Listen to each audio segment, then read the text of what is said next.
Hello అండి, నమస్తే. Welcome to my home is my world. ఈరోజు నేను ఇడ్లీ కారం పొడి రెసిపీ పెడుతున్నానండి. చాలా బాగుంటుంది. ఇడ్లీ, దోశ, ఉప్మా దేనిలోకైనా బాగుంటుంది. ఇది అన్నంలో కలుపుకొని కొంచెం నెయ్యి వేసుకొని తిన్నా చాలా బాగుంటుందండి. ఒక్కొక్కసారి కర్రీస్ ఏమి చేయాలనిపించదు. ఇడ్లీ, దోశలోకి చట్నీ వేయాలంటే మనకి పల్లి, కొబ్బరి ఒక్కొక్కసారి అవైలబుల్లో ఉండదు కదా. ఆ టైంలో మీరు ఈ పొడి ఒకటి ఉందనుకోండి ఇంట్లో, మంచిగా ఇడ్లీ, దోశ, ఉప్మా దేంట్లోకైనా తినొచ్చు. చాలా బాగుంటుంది. నేను 1 కప్పు శనగపప్పు, పచ్చి శనగపప్పు తీసుకున్నానండి. ప్యాన్లో 1 స్పూన్ ఆయిల్ వేసి పచ్చి శనగపప్పు 1 కప్ తీసుకున్నాను. ఇది మీడియం ఫ్లేమ్ మీద దూరగా ఫ్రై చేయాలి. మనం మీడియం ఫ్లేమ్ మీదే ఫ్రై చేయాలండి. మనం హై ఫ్లేమ్ పెట్టామనుకోండి అది మాడిపోతుంది. మాడితే పొడికి టేస్ట్ అంత రాదు. ఇప్పుడు వేసే ఇంగ్రీడియంట్స్ అన్నీ మీడియం ఫ్లేమ్ మీదనే ఫ్రై చేయాలి. ఇంకా నేను కొబ్బరి పొడి రెసిపీ కూడా చేసి చూపిస్తానండి. నేను ఇవి 2 ఎప్పుడు ఇంట్లో పెట్టుకుంటాను అనమాట ఎమర్జెన్సీకి. ఎందుకంటే మనం పొద్దున్నే పిల్లలకి 7-7:30 వరకు టిఫిన్ ప్యాక్ చేయాలి కదా. మనం లంచ్ ప్రిపరేషన్స్లో ఉంటాము. ఇటు సైడ్ ఇడ్లీయో దోశ పెట్టేస్తాము. ఆ టైంలో మనకి చట్నీ వేయడానికి ఒక్కొక్కసారి టైం ఉండదు, ఒక్కొక్కసారి ఉంటుంది. అలాంటి టైంలో మనము ఈ పొడులు ఉన్నాయి అనుకోండి చాలా బాగుంటుంది. నేను కరివేపాకు పొడి కూడా చేస్తాను. ఆ రెసిపీ కూడా త్వరలో పెడతానండి. ఈ 3 పొడిలు నేను ఎప్పుడు ఇంట్లో ఉంచుకుంటాను అనమాట. నెక్స్ట్ మినప్పప్పు అండి, గుండు మినప్పప్పు. మీరు ఈ ప్లేస్లో పొట్టు మినప్పప్పు తీసుకున్నా సరే, ఇది కూడా దోరగా ఫ్రై చేసి అందులోనే వేయాలి. 2 ఒకేసారి ఫ్రై చేయొచ్చు కదా అంటే అది కొంచెం తొందరగా ఫ్రై అయిపోతుంది. అందుకే ఇవి 2 విడివిడిగా ఫ్రై చేయాలండి. మొత్తానికి మీడియం ఫ్లేమ్ మీదే చేయాలన్నమాట. సో పిల్లల రొటీన్లు అన్నీ మళ్ళీ స్టార్ట్ అయిపోయినాయి కదా, అన్నీ రెడీ చేసి పెట్టుకోవాలి. గ్రాసరీ ఫిల్ చేసుకోవాలి. గ్రాసరీ తీసుకొచ్చిండు మా హస్బెండ్. అదంతా ఏం పెట్టలేదు నేను. ఏవేవి ఖాళీ అయితాయో టిన్స్ అవి మాత్రమే నేను కడిగేసి పెట్టుకుంటానండి. ఎక్కువ బర్డన్ కాదన్నమాట ఒకటేసారి. సో నెక్స్ట్ మినపప్పు ఫ్రై అయిపోయిన తర్వాత అదే ప్యాన్లో 1/2 కప్పు ధనియాలండి. ఇవి ధనియాలు దోరగా ఫ్రై చేసుకోవాలి. ధనియాల్లోనే కొంచెం మనము జీలకర్ర కూడా వేసుకోవాలండి. 1 ఫుల్ స్పూన్, 1 టీ స్పూన్ జీలకర్ర వేసుకోవాలి. నెక్స్ట్ 1/2 స్పూను మిరియాలు వేసుకోవాలి. ఎందుకంటే మనం ఇందులో ఒట్టి మిరపకాయలు వేస్తాం కాబట్టి ఇన్ని మిరియాలు సరిపోతాయి. ఇవి కూడా దూరగా ఫ్రై చేసుకోవాలి.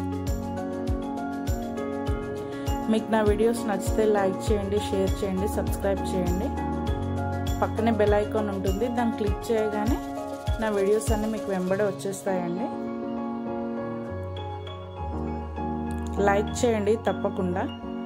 సో నెక్స్ట్ ధనియాలు, జీలకర్ర, మిరియాలు అన్నీ ఫ్రై అయిపోయాయి కదండి. ఇప్పుడు ఇందులో నువ్వులు వేసుకోవాలి 1 స్పూన్. ఇవి కూడా దూరగా ఫ్రై చేసుకోవాలి. ఇవి తొందరగా చిటపటం అంటాయి, ఎందుకంటే ప్యాన్ ఆల్రెడీ వేడిగా ఉంది కదా. ఈ ఇడ్లీ పొడి, ఇడ్లీ కారం మీకు ఎంతమందికి తెలుసు నాకు కమెంట్ చేసి చెప్పండి. ఒక్కొక్కరు ఒక్కో విధంగా చేస్తారు. కొంతమంది ఇందులో పల్లీలు కూడా వేస్తారు. నేను పల్లీలు ఏమి వేయను.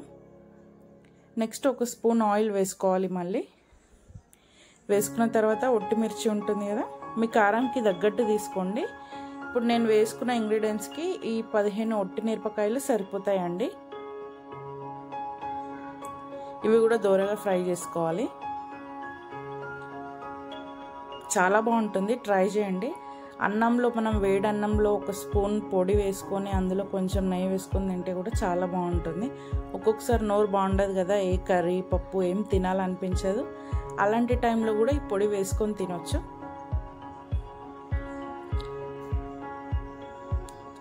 నెక్స్ట్ 1 చిన్న నిమ్మకాయ సైజ్ అంతా చింతపండు వేసానండి నేను. ఒకవేళ చింతపండు స్కిప్ చేయాలనుకుంటే ఇదే ప్లేస్లో 1 స్పూన్ ఆమ్చూర్ పుల్లగా ఉంటుంది కదా, 1 ఫుల్ స్పూన్, టీ స్పూన్ ఆమ్చూర్ వేసుకోవాలి. అది మనం పొడి పట్టేటప్పుడు వేసుకోవాలండి. ఇవి కూడా దూరగా ఫ్రై అయిన తర్వాత 1 కప్పు, అంటే మన గుప్పెడులో ఎంత కరివేపాకు పడుతుంది అంత కరివేపాకు వేసుకోవాలి. మంచి టేస్ట్ వస్తుందండి కరివేపాకుతో. తప్పకుండా కరివేపాకు అయితే మిస్ చేయకండి. నేను ఫ్రై అయిపోయినాయి తీసి పెడుతున్నాను ఒట్టిమిర్చి పక్కకి.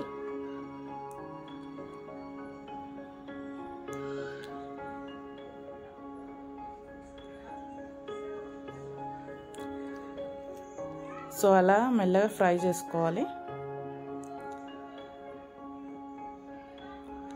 ఇందులో ఈ పొడి పట్టేటప్పుడు ఇందులో రాళ్ళుప్పు వేసుకోవాలండి, సన్నుప్పు వేసుకోవద్దు. 1 స్పూను రాళ్ళుప్పు అయితే సరిపోతుంది పొడిని బట్టి. ఇప్పుడు మనం తీసుకున్న ఇంగ్రీడియంట్స్కి ఒక ఫుల్ టీ స్పూన్ సరిపోతుందండి రాళ్ళుప్పు.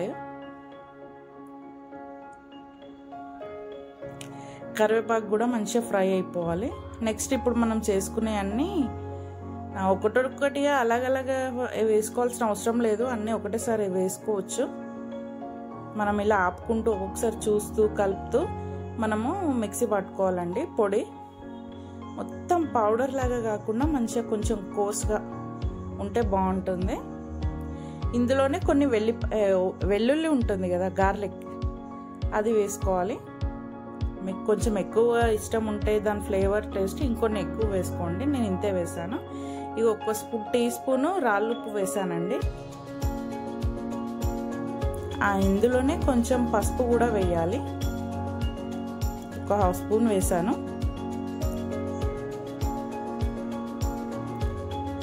నెక్స్ట్ ఇందులో ఒక ఫుల్ కప్పు పుట్నాలు ఉంటాయి కదండి, పుట్నాలు వేసుకోవాలి. పుట్నాలు వేసుకొని మనం మిక్సీ పట్టేయడమే, ఇంకా పొడి రెడీ అయిపోతుంది. మధ్యలో చూస్తూ కలుపుతూ మనము మిక్సీ పట్టాలన్నమాట. ఇలా అవుతుంది, ఇలా కోర్సుగా అవుతుంది. తప్పకుండా ట్రై చేయండి. ఇడ్లీ పొడి అనే అంటాను నేనైతే, ఎప్పుడు చేసి పెడతాను కాబట్టి. సో నేను ఏం చేశాను, ఫ్రై చేసిన ప్యాన్లోనే వేసాను. ఎందుకంటే మిక్సీ పట్టిన తర్వాత పొడి కొంచెం వేడిగా ఉంటుంది కదా, అందుకని నేను అదే ప్యాన్లో వేసి చల్లగా అయిన తర్వాత ఒక గాజు సీసాలో నిల్వ చేసి ఉంచుకోవాలండి. సో ఇంత అయింది. ఇంతగాగా కొంచెం మిగిలింది. ఈ డైలీ వారి ఇది యూజ్ చేస్తాం అనమాట పొద్దున్నే టిఫిన్కి. ఇందులో ఇడ్లీ పొడి, ఇందులో కొబ్బరి పొడి ఉంటుంది. ఈ కొబ్బరి పొడి ఇంకా చేయలేదు, అదే చూపిస్తున్నాను. ఇడ్లీ పొడి అయిపోయింది, ఇందులో స్టోర్ చేసి పెట్టాను అనమాట. సో అంతేనండి ఇడ్లీ పొడి. So thank you for watching my videos. Thank you.